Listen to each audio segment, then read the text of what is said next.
This is Time Signatures with Jim Ervin, a podcast and radio program presented by the Capital Area Blues Society in Lansing, Michigan. Driving up and down these Michigan roads, yeah. And now, here he is, your host, Jim Ervin. Baby, I'm home. Thank you so much, Parker. I'm Jim Ervin, and this is Time Signatures. It's always a pleasure when I get to talk to one blues artist or musician, but it's an extra special pleasure when opportunity presents itself to talk to more than one at a time. My guests this time around, yes, that's guests plural, include three incredible women of the blues, all of whom have performed in Memphis at the annual Women in Blues Showcase during the IBC, and they are active in the blues as blues musicians, each in their own right. Our first guest was named Best Blues Artist in 2019 and 2022 by Detroit Channel 4's Vote for the Best.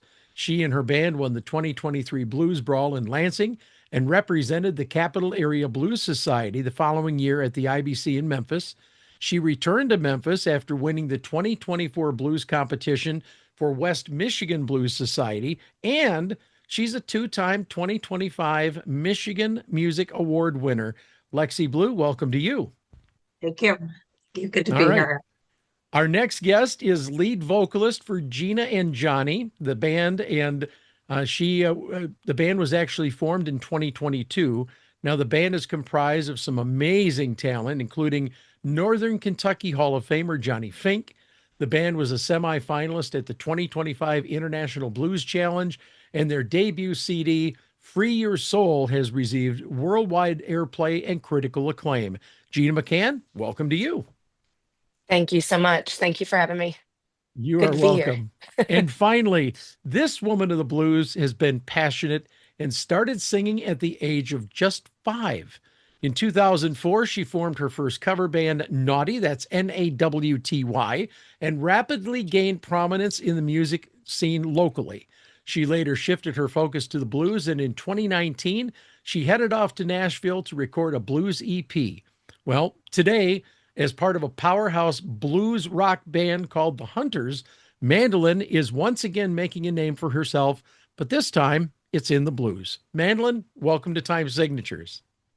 Thank you for having me. It is so good to have all of you ladies here, and I got to tell you, season 5 has been crazy because we've had a bunch of men in the blues, and I had just reached out to Michelle Seidman asking her, I need some help because I need some ladies, and then I get this opportunity to talk to all three of you, and we're going to get to the program that you guys are all going to be a part of. But I'd like to get a little bit of information from each of you, learn a little bit about you. So let's talk about your experience in the music world first. What led each of you to the blues and at what age? And Lexie, I'm going to go ahead and start with you. Yeah. So I graduated high school in Las Vegas, and I had parents that I call my adopted parents. They're musicians out there. And I can tell you the first time that I heard the blues, but I didn't know what it was. I was 15, and I heard my mom and dad do a cover of Steamroller. And I was like, what is that? And my adopted mom has an amazing voice. And so still didn't really know because they were country musicians, right? And I grew up on country and I loved country music, still do.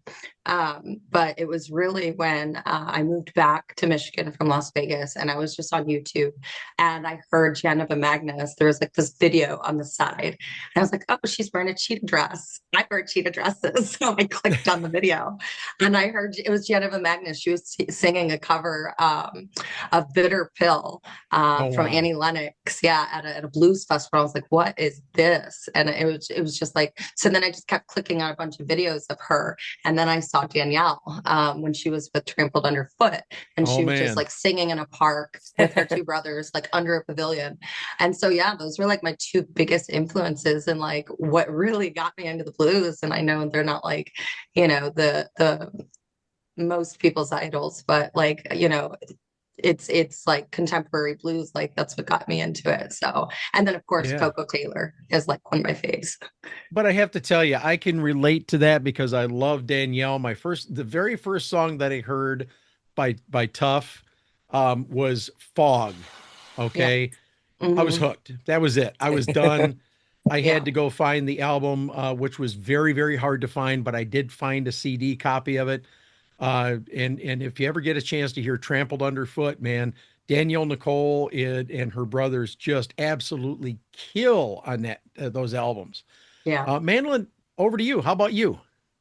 Uh, 2019, a friend of mine, Samantha, she's always been in the blues scene. Her aunt was in the blues scene, and when her aunt had passed, she got an inheritance. She's like, I'm gonna do something with this inheritance, and she came to me. She's like, hey, you wanna do this? And and I've always loved the blues, but I just love so many different genres Sure. that with my cover band, I have to cover them all. And I was like, okay, well, I'll do this, but I'm not doing 12-minute long songs. I was like, I love the blues, but I don't love 12-minute long songs. So we got together and we went and we actually paid for the musicians down there to because in a lot of the times in Nashville area, there's studio union musicians and you have to use them. Sure. So that's what we did. And then of course COVID ruins everything, shuts us all down. So then we're starting over again. And then I ended up getting a hold of my drummer and Mo, Mo Taylor, and he would drum for Ronnie Baker Brooks. So he hasn't done that in a while. So I asked him like, you want to jump on board? And he's like, yeah, I'm on board. And then he suggested this guy, and then I got a hold of this guy, and Nice. then this guy got a hold of us because he saw us at the Griffith Blues Fest, and we're like, and that's how I have my full band, and we're like, let's just do this. And when we write our songs, which we will have our CD out this year, but we try to touch base on everything. We even have a country blues song. Like I just want it to touch base on all the genres that the blues has inspired. Sure. Sure. And then when it comes to like women inspire me, like Lexie said, it's definitely Coco because she was balls to the wall. And Yeah. that's just when you hear that balls to the wall, you're like, I want to be that when I grow up. Yeah. Well, and I have to tell you that more and more musicians, Greg Nagy, for example, is a really, really good example of this. They tend to mix the blues, the various blues veins into their album. They weave it in. So don't feel bad that you're not just doing straight across blues. I think that you're going to find that as you put your albums out, you'll find people really enjoy that mix. So best of luck to you. How about you, Gina? Let's hear about your story. So first time, so just a little background. I was raised very strict and in a Pentecostal church, so there wasn't a lot of we weren't allowed to listen to secular music. Okay. Um, so I didn't get into the blues until much later in life. Um, so I answered an ad on Craigslist for a band. This was back in 2005, 2006. And this was a more of a party band. Did a lot of Pat Benatar, Tina Marie, that kind of stuff. But Hmm. then he also did some Susan Tedeschi. And I never heard of her. And the first time I ever heard her, I was floored and addicted immediately. So my husband bought me her first or my first Tedeschi album. And then I joined a blues band a few years later after that. And Johnny Fink and we had crossed paths and whatever. But this other blues band that I was in, they introduced me to Danielle Nicole, and she was another huge inspiration to me. And so yeah, I would say probably about 2005. Okay. And it's been nonstop ever since. And I didn't know Badass girl of with a bass, Trampled man. Underfoot until Yeah. I didn't know about Trampled Underfoot until I had already knew Danielle Nicole and bought her solo albums. And then I was like, oh, wait a minute. Then Uh-huh. I found Trampled Underfoot and I'm like, yeah. I wish I could show you all my vinyl that I have over here to the right. This is the Uh, beginning of my vinyl rack, my just my blues, okay? yeah. The rabbit hole is deep and wide in the blues. Uh-huh. It really is. And you're going to find, and I'm going to tell each of you this as you get into the blues more, go down that rabbit hole because you never know what you're going to find. And it's oftentimes fun. Um, I didn't know about Daniel's individual work until I learned about Tough. So for me, it was the reverse of that. But it's always fun. And I have to tell you, if you haven't had a chance to see her in concert, oh my God, she is such an incredible musician. Love her husband. I love her band. They're just incredible people all the way across the board. So I want to hear from each of you. Just by show of hands, you've each performed in Memphis, correct? At IBC? Yes. Yep. Okay, very good. So you've had that experience. Um, I'm going to start with you, Mandolin. Talk about that experience of competing in the IBC because I always love to hear those stories that come out of there. What was that like for you? Oh, that was absolutely great. I felt kind of vindicated because there were like a few people in my local area that said I wasn't blues enough. So to go down there and in the third place, it was like, suck it. I'm not gonna lie. I'm not gonna lie. But it was really cool. And just to see all the different acts from all over the world and knowing darn well they all earned their place there. It was amazing. And that's where I met Lexie. And it was like Lexie and I we met instantly. And it's like even our moms were like talking instantly. So I was like, Lexie's my kind of people. And then when she brought mentioned Gina, I'm like, well, I feel like Lexie surrounds herself by good people. So if she has Gina in her side pocket, then I want to meet Gina too. So Yeah. Indeed. Indeed. but yeah, And that it was definitely you get inspiration from all these other bands competing as well as you're like, I want to show what I could do too. And then it's just the love and the camaraderie of everybody just coming together and really just showing kindness to one another. I'm like, this is not like the local blues scene. Everybody hates each other. They don't say it out loud, but they secretly hate each other. So it was cool. It was a very cool experience for me. well, let me add another layer to this question. I'm going to have you answer it first because I started with you, Mandolin.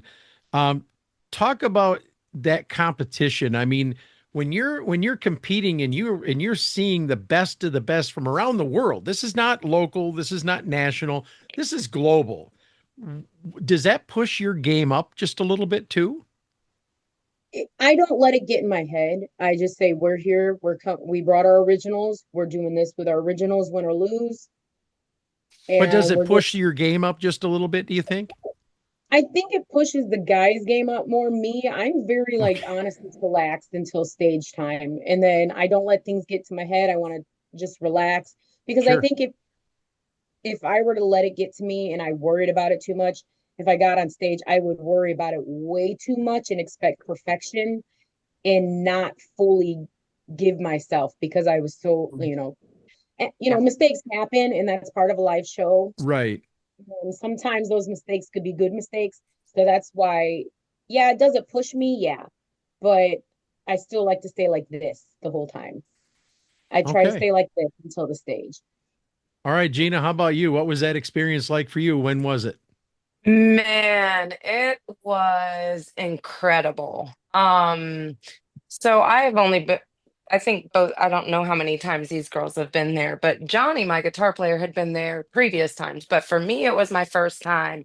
Okay. And it was like I wanted to soak it all up. But it was absolutely incredible seeing all of the other artists and watching them. And I know it's a competition, but for me, I couldn't look at it that way. It was all right, we've got these 20-minute gigs or whatever.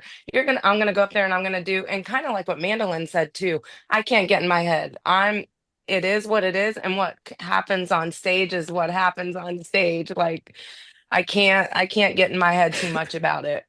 Um, but it wasn't really, I mean, yes, you're competing and but man, it was fun. It was so fun. Like it for me, it wasn't about going there to win it. It was about to go down there for the experience. And it was it was incredible. It was like a whirlwind. There's so much going on, Okay. but it was Lex awesome. Yeah. Lexi, I see you chomping at the bit over there. What was the experience like for you? It was so yeah, I got to go 2 years in a row, and it was so I learned a lot the first year, a lot. I had no idea what to expect, but all I knew when I put the Lexie Blue band together was that was my first goal for that band. I did not expect it to happen so fast. I was like, I want to go to the IBC because I would watch like all my friends get tickets and go down there. And I've never been to experience like watching people or watching the band. And I was like, I'm going to put this band together. And that's my first goal. I'm going to go and compete and I want to get down there. And we did it like within like 6 months of debuting the band. It was super cool. Like I was like, oh my God, this is happening, you know? So I had no idea what to expect when I got down there. But it was really cool. Like Mandalyn said, we met like right off the bat. We were in the same venue and it's really about networking. And like when you go down there, like what I learned the first time was, you don't get in your head or anything, but it's really about like so many people are there. You're going to show who you are. And there's so many different flavors of blues and the different bands that go down there. And it's like you meet so many cool people. Like I met Mandalyn and then I met Gina and I met like these artists. I met Rashad and, I met Josh Hoyer. They were interviewed. Like they were amazing. There were so many amazing talent down there. And we all keep in touch still. Like they're like, hey, what's up, Lexie? Like they'll shoot me a message on Facebook. I'm like, hey, how you doing? It's just, and it's like you're building your network and, it's just, and you meet so many humble people and they're just super talented and you all love the same thing. You love the same thing. Like you love performing the blues. We all have our different flavor of blues. The first time too, what I learned is I've always written like my entire life. Like I love writing songs, but when I went down there, like it really upped my writing game the first time. And then I came back home and I wrote like 20 new songs and I was like, yes. And I'm like, okay, I'm only going to put 10 on the next album. And then I had to like pick which ones, which won't be coming out probably till next year now because I have to recover and all the music is done. I just have to record the vocals, but yeah, it's an experience. You meet so many cool people. There's so many talented people that like are under the radar, right? Like Mandalyn and Gina, they have like two of the best female voices I've ever heard. Like I'm like, holy shit, they're amazing. Like they're great people, and it's like they're under the radar. They're in some city, Indiana, some city in Ohio, and it's like you get to hear that talent, and it's like and it's like thrilling. It's amazing. That's very cool. Now I want to ask you real quick, Lexie, and I'm going to ask the other two, so don't feel like I'm not going to ask you. How big is your notebook full of songs? How many songs do you have packed in that thing? Because I wish I could show you that bin over there because there's like 20 notebooks full of songs. Okay. Well, I've heard, I interviewed band, I'm like, guys, I wrote a new song and I wrote a new song. And so we'll go into rehearsal and I'll tell them what key and I actually, what I do is I record myself, like humming the guitar parts, or I'll play the piano part, or I'll have like a horn part in my head and I'll just record it and I'll say, this is what I want you to do. This is what I want you to do. And then we go into a rehearsal and we'll, work it out and stuff. And then I might be stuck on where to go for the bridge. Cause a lot of the times what I'll do, cause I don't want it to sound like the same, is I'll just write like a verse and a chorus, another verse and a chorus, and I'll wait to get into it because I have to have that live feel to really give it that feeling for like a bridge. Yep. And they bring that, artistry to it. So it's really cool. Okay. How about you, Gina? So I don't have that many. I just started dabbling in songwriting when Gina and Johnny started. Okay. Johnny was like, "Oh, I never knew that I could write," And then one day I actually thought about a song. I thought of this tune, and I put some words down to it for your soul, just about how music makes you feel or whatever. And I'm like, I can do this. And then it was funny because like there were days that the songs would just come, but I have about 5 notebooks and they're scattered all throughout the house because I write down, like if I think of something, I'll jot it down in my notebook. So, but not a ton, but I have a few. Okay. Mandolin? Yeah. Oh, I've been writing for a long time. Naughty even had an original CD that never got finished because the guitar player at the time took our money and bought himself a new amp. So we're like, you got the Ooh. we never finished it, but I actually went to him because I wanted to finish it. And he's like, you should see it as a souvenir of our time together. I'm like, I'll just wait till you croak and then I'll release it. It's bound to happen. You're honest with me. Oh, wow. So, and I'm not kidding. I will. Just Yeah, like, man. I don't think he has the money to fight me on it. And, Indiana, they have that abandonment law after a certain amount of days. I have the original copies of everything, but I, if I like writing down on these like legal pads, I have them like Gina has them all over scattered. I have them scattered. And then if I think of something, I just use the voice on my phone and I record it real quick. And then I take it to the guys. I'm like, hey, this is what I got.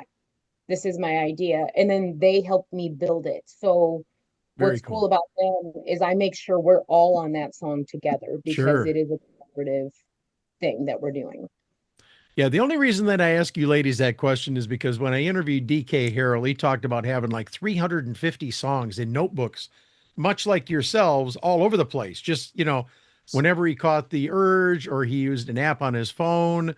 So many people are using, technology to their advantage these days, and it's really kind of cool. But I know that you all took place in the Women in Blues showcase in Memphis, and that's got to be an incredibly cool experience for you as well. Kind of talk about this together. I'm going to let you just round robin. I'll throw the ball in the air and see who catches it and wants to talk about it. I'll go first. Yeah, I just want kind of have a conversation and feed into each other. Go ahead. well, when I went, because I was 2024, it was awesome to see the ladies out there because you knew that it wasn't just you on stage for those few songs. And it was cool to see the other ladies take in what you were doing. And I'm in nothing against the guys, sorry, Jim, nothing against the guys, but I just believe sometimes in the blues the ladies got to stick together a little bit more because there are some people out there that be like, okay, well, you're a woman. I'm like, and I'm on stage, you're not. So I'm like, and like I will come back at them like if they get rude, but I try to be kind. Just like I want to put that out there. I do try to be kind, just don't come at me. But You girl. sorry. But I got to sit there and watch the other women get on stage, and it was so cool. And I really look up to a lot of the ladies too, because it's I don't want to sit there and say it's a competition or a friendly competition, but they might do something vocally that you like. You're like, oh, I want to do that. I like that. So it's definitely you get inspiration from the other ladies. So that was my experience with it. I got to perform and I got to see them perform, and I enjoyed the whole time I was there. And let me throw something in here before I move on, because I want to get Mandalyn and Gina, Lexie and Gina's take. When I was interviewing Ruthie Foster, the greatest piece that she mentioned during her interview, because I asked her about the way she was treated, and she said that when she started out, there were times that, people were looking for the band leader when she walked in the room. And she made a great, if you haven't heard the interview, go listen to it. She let off season 5 a couple of weeks ago. She said, when you walk into a venue, know that you belong in the room, period. Know that you belong in the room, and the rest of it will fall into place. And I agree with you. I have seen where women have been given short shrift and not treated properly. And that's one of the reasons that I've gotten involved with the women in the National Women in Blues myself, not to try to curry favor, but because I truly believe that every musician, I don't give a rip who you are. If you're a musician and you're on stage, damn it, you deserve to be heard and you deserve to be treated properly and correctly. So Gina, over to you. All right. So first off, let me say Michelle was the first when we met. She was incredible. I actually saw her. She was one of the first people that I recognized in Memphis. She stayed in the same hotel with us. But like Mandolin said, performing in that showcase, it was like women supporting women. It Mm-hmm. it was just awesome. To be there and to watch them and they see what you do and just they're supporting each other. And another lady that I met there, we got to talking and I went and watched her set later for the challenge part of it. It was just really cool. Bunch of women supporting women. It was Lex? nice. Yeah, no, I think it gives a lot of women artists opportunity to come together because I think, especially in music, not just the blues world, women are definitely torn apart, picked at, and pitted against each other, like 100%. And yes, it's a blues competition down there, but I think, we all like love the genre and love the music. Like, it's not like a high school competition, but people still act like that towards women, and they will still favor and they'll still tear people apart. And I think like that's the opportunity down there, like to build like a sisterhood, and that Women in Blue showcase is like, representing that. That's how it should be. Women should stay together and support each other. And I think that's what's great about going down there and being able to meet people, and now having some type of collaboration. I think it's great. Wonderful. Now, we are going to start talking. We got to talk about this incredible program, Blues Women from Beale Street. It is billed as a huge show featuring three powerhouses from different states who competed in Memphis at the International Blues Challenge. How did this all come together, Lex? I go ahead and finish taking a drink. I don't mean to stop you No, here because I know no. you're taking It's care of good. your throat, but how did this So come together? yeah, so when I met Mandalyn down in Memphis, Mandalyn and I have been, because we don't live far apart. We live about 3 hours from each other. And I've actually gone down to Indiana to see one of her shows with her cover band. And we have always talked about doing a show together. We tried doing it up here at a place called the Blue Stage, and then they ended up closing, which Yeah. was really sad, because it's like 15 minutes from my house. So Mandel and I have been trying to do a show together forever. And then Gina reached out to me and said that Johnny wanted to know if we want to do a gig swap, which is where, what we're doing, doing a show up here together and then going down in their state to do a show together. So I was like, wait a second, all three, like my girls, like all three of us on the docket is gonna kill it. So Yeah. let me call Mandolin up, Gina, and Mandolin, let me call Gina up, and let's get this rocking. So I play at the Token Lounge and open up for some national acts there, national blues acts there. And I know, the owner, and I pitched him, the idea of doing this. And I said, we've been trying to get the show for a while. They said, would you be interested in doing something like this? He's like, yeah, absolutely. So that was, the first show. And then Gina, I'll let you talk about, the show down in. So the show here in Cincinnati, which is actually just right across the bridge in Kentucky, it's at Madison Theater in Covington, and our Johnny and our bass player Mike know the owners of the theater really well. National acts come through there, but they talked to the guy and talked to them about the show and see how they felt about it, and they were like, "Let's do it, let's go." Very cool. So Mandolin, yeah. how did things come together for you? They just all reached out and said, "Hey, you're going to be part of this. Let's go." Well, like Lexie said, we were talking about it for a while, and it never seemed to happen just because, but we're all working ladies. We want to book Yeah. ourselves and do our thing. We totally get it. So we're like, well, let's do this like far in advance. And then she brought up Gina, and I was like, yeah, let's do this. We picked those two dates, and I'm going to reach out to a couple different venues. I was hoping one venue would bite, but it just didn't happen. So there's another venue I'm going to reach out to, but I would like to give them one here in Indiana, because I'm like, if these ladies gave me something, I want to give back, because I think what we're going to do is going to be a kick-ass show. Mm-hmm. So And depending, yeah. And like, I really think it's gonna go over really well. And like, who knows? Like, I have like, if it does go over well, there's so many great blues venues out there, like in different states, that I'm sure would bite, depending on the first and the second show goes. So oh, Yeah. absolutely. I Yeah. think we should like there's a gentleman who he manages a country act, and his name's Nate, and Nate is doing a great job, but his manager, I've chatted with him, and he's like, you need to do a tribute to the greats and just do the blues. He goes, you can throw your originals in there, but if you label it tribute, because tributes are like hitting again, you do tribute to the greats, and you put it in there. I'm like, dude, we should just do that then. It's a great idea. I think if we did little snippets like that and just had our bands come up and do whatever, and we could dress the part, come in, and maybe shoot, we'll do some Supremes. I mean, they'll be like 3 white girls doing Supremes. I'm like, yes, Heck yeah, yeah. why not? The Supremes are ladies. We like to support the ladies. Why not? Yeah. So I don't know. That's something that I was actually kind of thinking more and more about, and I was going to bring it up to you guys. But I want to see how the shows go. I think Yeah.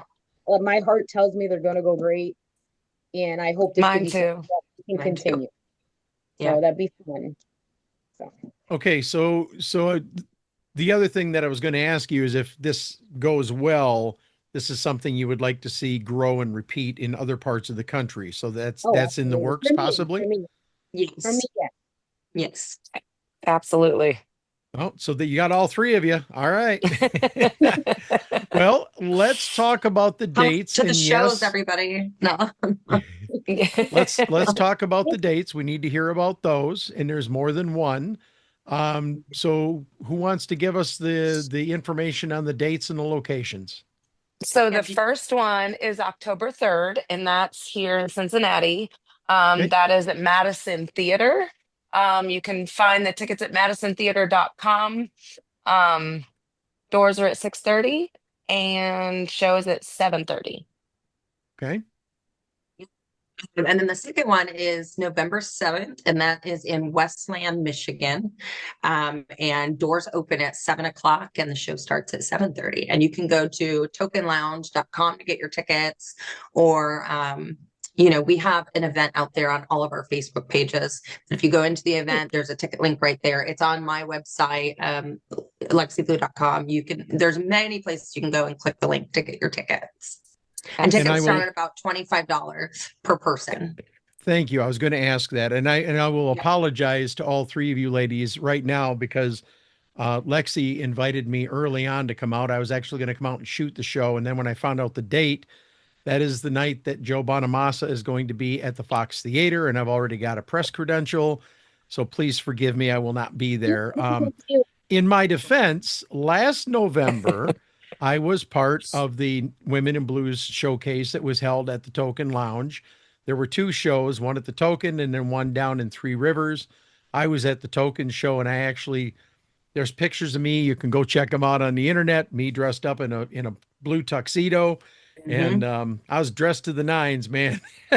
He looked good, and he did a great job being the MC. You were awesome. Heck yeah. It was a real honor to be working with all of those tremendously gifted ladies. And I'm going to tell you, man, that was a big deal because there were 5, 6 acts that night, Lex? There's 4. So we had. Was it just 4? Sunny Blue, there was you. Yep. Kiersey. And then there's Kiersey Jolie. Yep. And you know what? I think the 4th one couldn't. Oh, I'm sorry. It was oh my gosh. This is gonna be so bad of me. It's bad of me because I can't think of her name either, the but she's a Bonnie Raitt local. tribute. Maggie Yes. McCabe. Maggie McCabe. There you go. Oh my gosh. Thank you. Yes, Maggie McCabe. Yep. And Kiersey Jolie came up from Tennessee to be on that show too. Yeah. 16-year-old Kiersey Jolie at the time, playing guitar, going head to head with Sunny Blue's Nick Coco. You should have seen those two doing a guitar duo together. And that girl can play some harp. Let me tell you, man. I remember seeing the incredible. videos. Yeah. It was a good it time. was a good time. It was a good time. And I was actually very I was very shocked because I didn't I got this message out of nowhere inviting me to be in that showcase from Nick Coco. And that's the first time I met Nick Coco was at the show. Oh wow. I'm like, thanks for having me on this. And we had another one at the Riviera Theater. It was really cool. We had a different act that came to the Riviera Theater. I forget her name. Oh, Lisa Chiltz. And she has, boy, you like Susan Tedeschi? You should hear her voice. Sounds just like her. I'm like, Wow. I was backstage when she went on stage, and I was like, that's Susan Tedeschi. And I had to look behind the curtain backstage. I was like, oh, that's Lisa. It was pretty cool. Yeah. Well, all I know is it sounds like it's going to be a great time. And we will absolutely put up the information so that people can go directly to the websites and order the tickets. But here's the most important part on a personal level for each of you. Where can people go to find out more about you, maybe buy some CDs, some merch, book you for a gig, etc.? Mandalyn, I'm going to go ahead and start with you. Oh, you can go to mandolynblues.com. We have all of our dates on the website. We are on Facebook. I am in the process of switching everything over to me. So Facebook hasn't had too much action done to it right now. My manager and I parted ways, like friendly. We're still like really good friends, but I'm just taking over the band and I'm taking over everything on that end. And so once Facebook allows me to like basically kick her off, because we're trying to get her off, and then I will have everything on Facebook, on the website, and on Instagram. And then you can go there and get everything you need. Sounds good. For now, we'll use the website. All right, very good. Yeah. Gina, over to you. So we have ginaandjohnny.com. That has all of our shows, our EPK, all that good stuff. We also have Facebook, which I use quite a bit. Our Facebook is Gina and Johnny, and then our Instagram is the Gina and Johnny Band. But we don't have, I don't think we have a link for our CDs on our website yet, and I'm working on a merch link on that. Okay. Nothing wrong with that. Everybody's working on stuff. I understand. Get all the information that we can out there. Lex, over to you. Yep. So LexieBlue.com, and make sure you spell it Lexie. Well, I was at a show one time and I had said, go to LexieBlue.com, and somebody went to LEXIBlue.com, and it was an adults only website. And it's not my website. I swear. Gosh. Oh, it was so bad. So every show I've had to tell people that. So then I went on it and I saw, it's like, oh my Lord. Right. And then somebody told me that the website was taken down for the LEXI, but go to LEXIEblue.com, LexieBlue.com. Yeah, and we have a link for CD up there, merch, a lot of our merch. So if you come to our shows, you can get like t-shirts and stuff, but on the website, we have a lot of merch on Amazon. Like you can get pillows, you can get everything. My husband's handy like that. He knows how to do all that stuff. I don't. So we put all my merch on Amazon. So you can just go to Amazon and get like all your t-shirts and sweatshirts and stuff. Wow. Yeah, That's pretty nice. cool. And then Facebook and Instagram, it's just Lexie Blue. So. Okay, very good. Well, yeah. Lexie Blue, Mandalyn, Gina McCann, thank you all for taking time to join me today on Time Signatures. And by all means, do me a favor, report back so I know how well the shows went. And again, my apologies that I can't be there. And remember, when you have an album to release, when you have a tour to talk about, you have a microphone available right here anytime, okay? Awesome. Thank you, Jim. Thank you for having us. Yes, thanks, Jim. My pleasure. Now, as we conclude Bye, girls. this edition, Love we you. conclude this girls. edition of Time Signatures, please allow me to tell you about the National Women in Blues. This is an organization that supports, edifies, mentors, and promotes female blues artists. And it was created in 2006 after founder and chief bottle washer, that's her title, Michelle Seidman, attended a large, well-known blues festival. And of the 55 acts on 4 stages, she noted that there were only 4 female artists scheduled to perform. Now, fast forward nearly 19 years later, and the National Women in Blues is making its mark big with their annual Women in Blues showcase in Memphis during the International Blues Challenge. They also sponsor other showcase events around the country and Women in Blues seminars. Visit nationalwomeninblues.com today and make a donation in any amount to support this worthwhile cause, won't you? And as always, thank you so much for your consideration. And that wraps up this edition of Time Signatures. Once again, my thanks to our guests, Lexie Blue, Mandalyn, and Gina McCann, but also to you, for without you, none of this would be possible.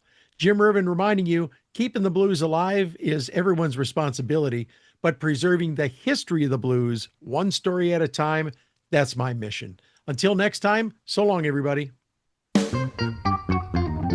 This has been Time Signatures with Jim Ervin, presented by the Capital Area Blues Society in Lansing, Michigan. For more information on cabs, visit capitalareablues.org. You can find this episode and past episodes at lccconnect.org. The Time Signatures theme song, Michigan Roads, is used by permission and was written by Root Doctor, featuring Freddie Cunningham. You know I'm trying, baby, driving up and down these Michigan roads, yeah. Until next time, keep on keeping the blues alive.